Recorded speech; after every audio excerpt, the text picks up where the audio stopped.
ಈ ಬಗ್ಗೆ ಮಾತನಾಡೋದಕ್ಕೆ ಗುರುಗಳು ಶ್ರೀ ರಂಭಾಪುರಿ ಶ್ರೀಗಳು ನಮ್ಮ ಜೊತೆ ಸಂಪರ್ಕದಲ್ಲಿದ್ದಾರೆ. ನಮಸ್ಕಾರ ಗುರುಗಳೇ. ಹೇಳ್ರಿ. ಗುರುಗಳೇ, ನಾವು ಹಿರಿಯ ರಾಜಕೀಯ ಧುರೀಣ ಶಾಮನೂರು ಶಿವಶಂಕರಪ್ಪ ಅವ್ರನ್ನ ಕಳ್ಕೊಂಡಿದ್ದೀವಿ. ಒಂದು ರೀತಿ ಅಪಾರವಾದ ನಷ್ಟ ಅಂತ ತಾವೇನು ಹೇಳೋದಕ್ಕೆ ಬಯಸ್ತೀರಾ? ಡಾಕ್ಟರ್ ಶಾಮನೂರು ಶಿವಶಂಕರಪ್ಪನವರು ತಮ್ಮ 95ನೇ ವಯಸ್ಸಿನಲ್ಲಿ ಇವತ್ತು ಲಿಂಗೈಕ್ಯರಾದಂಥ ವಿಚಾರ ತಿಳಿದು ಬಹಳಷ್ಟು ನೋವನಿಸ್ತಿ. ಬಹುಶಃ ಶಾಮನೂರು ಶಿವಶಂಕರಪ್ಪನವರು ಒಂದು ಸಾಮಾನ್ಯ ಜೀವನವನ್ನು ಪ್ರಾರಂಭಿಸಿ ತಮ್ಮ ಶ್ರಮ ಮತ್ತು ಸಾಧನೆಯಿಂದ ಅತ್ಯುನ್ನತವಾದಂಥ ಶ್ರೇಯಸ್ಸನ್ನ ಸಂಪಾದನೆ ಮಾಡಿಕೊಂಡ್ರು. ಒಬ್ಬ ರಾಜಕೀಯ ಮುತ್ಸದ್ದಿಯಾಗಿ ಶಿಕ್ಷಣ ಕ್ಷೇತ್ರದಲ್ಲಿ ಅನುಪಮವಾದಂತಹ ಸೇವೆಯನ್ನ ಮಾಡಿದ್ರು. ಮೇಲಾಗಿ ಎಲ್ಲ ಜಾತಿ ಜನಾಂಗದ ಜನರೊಂದಿಗೆ ಒಂದು ಆತ್ಮೀಯ ಸಂಬಂಧವನ್ನು ಕೂಡ ಅವರು ಇಟ್ಕೊಂಡಿದ್ರು. ಮತ್ತು ಅಖಿಲ ಭಾರತ ವೀರಶೈವ ಮಹಾಸಭೆಯ ರಾಷ್ಟ್ರೀಯ ಅಧ್ಯಕ್ಷರಾಗಿನೂ ಕೂಡ ಸಮಾಜವನ್ನ ಕಟ್ಟಿ ಬೆಳೆಸುವಲ್ಲಿ ಒಂದು ಪ್ರಾಮಾಣಿಕ ಪ್ರಯತ್ನವನ್ನ ಅವರು ಮಾಡಿದ್ರು.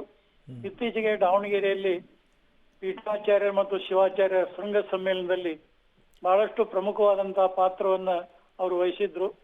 ಅವರು ಮಾಡಿದಂತ ಜನಹಿತ ಕಾರ್ಯಗಳು ಒಂದಲ್ಲ ಎರಡಲ್ಲ ಸಹಸ್ರಾರು ಎಲ್ಲ ವರ್ಗದ ಮತ್ತು ಎಲ್ಲ ಜನಾಂಗವನ್ನ ಬಹಳ ಪ್ರೀತಿ ವಿಶ್ವಾಸದಿಂದ ಕಾಣ್ತಾ ಇದ್ರು. ಸಮಾಜಕ್ಕೆ ಧರ್ಮಕ್ಕೆ ಏನಾದರೂ ಆಪತ್ತುಗಳು ಬಂದಾಗ ಒಬ್ಬ ಸ್ವಪಕ್ಷದ ವ್ಯಕ್ತಿ ಆಗಿದ್ರೂ ಕೂಡ ಕೆಲವು ಸಂದರ್ಭದಲ್ಲಿ ನಿಷ್ಠುರವಾಗಿ ಧರ್ಮದ ಪರವಾಗಿ ನಿಂತು ಕೆಲಸ ಮಾಡಿದಂತ ಒಂದು ಮುತ್ಸದ್ದಿತನ ಅವರಲ್ಲಿತ್ತು. ಅವರ ಅಗಲಿಕೆಯಿಂದ ಸಮಾಜಕ್ಕೆ ಈ ನಾಡಿಗೆ ಬಹುದೊಡ್ಡ ನಷ್ಟ ಆಗಿದೆ ಅಂತೇಳಿ ಸಂದರ್ಭದಲ್ಲಿ ಬಯಸ್ತಾ ಇದ್ದೇವೆ. ಅವರ ಅಗಲಿದಂತ ಪವಿತ್ರ ಆತ್ಮಕ್ಕೆ ಭಗವಂತ ಶಾಂತಿಯನ್ನ ಕರುಣಿಸಲಿ. ಅವರ ಕುಟುಂಬ ವರ್ಗದವರಿಗೆ ಮತ್ತು ಹಿತೈಷಿಗಳಿಗೆ ಆ ದುಃಖವನ್ನ ಸಹಿಸಿಕೊಳ್ಳುವಂತ ಶಕ್ತಿ ಭಗವಂತ ಅನುಗ್ರಹಿಸಲಿ ಅಂತ ಹೇಳಿ ನಾವಾದರೂ ಕೂಡ ಬಯಸ್ತಾ ಇದ್ದೇವೆ. ಧನ್ಯವಾದ ಗುರುಗಳೇ. ಪಬ್ಲಿಕ್ ಟಿವಿ ಜೊತೆ ಮಾತನಾಡಿದ್ದಕ್ಕೆ. ರಂಭಾಪುರಿ ಶ್ರೀಗಳು ಶ್ರದ್ಧಾಂಜಲಿಯನ್ನು ಸಲ್ಲಿಸಿದರು. ಪ್ರಮುಖವಾಗಿ ಶಿವಶಂಕರಪ್ಪನವ್ರನ್ನ ನೆನಪಿಸ್ಕೊಳ್ತಕ್ಕಂಥದ್ದು ಶಿಕ್ಷಣ ಸಂಸ್ಥೆಗಳಿಂದ. ಒಬ್ಬ ಎಜುಕೇಷನಿಸ್ಟ್ ಅವರು, ಬೇಸಿಕಲಿ ಅಪಾರವಾದ ವಿದ್ಯಾರ್ಥಿಗಳು ಅವರ ಸಂಸ್ಥೆನಲ್ಲಿ ಕಲ್ತಿರ್ತಕ್ಕಂಥದ್ದು. ಅವರು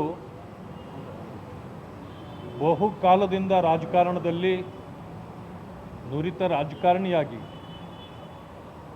94ನೇ ವಯಸ್ಸಿನವರೆಗೆ ಸತತವಾಗಿ ಈ ಸಮಾಜದ ಸೇವೆ ಮಾಡ್ತಾ ಬಂದಿರತಕ್ಕಂಥ ಒಬ್ಬ ಅತ್ಯುತ್ತಮ ನಾಯಕ. ವಿಶೇಷವಾಗಿ ದಾವಣಗೆರೆ ಭಾಗದಲ್ಲಿ ಎಲ್ಲ ಜನರ ಸೇವೆಯನ್ನು ಮಾಡೋದರ ಮೂಲಕ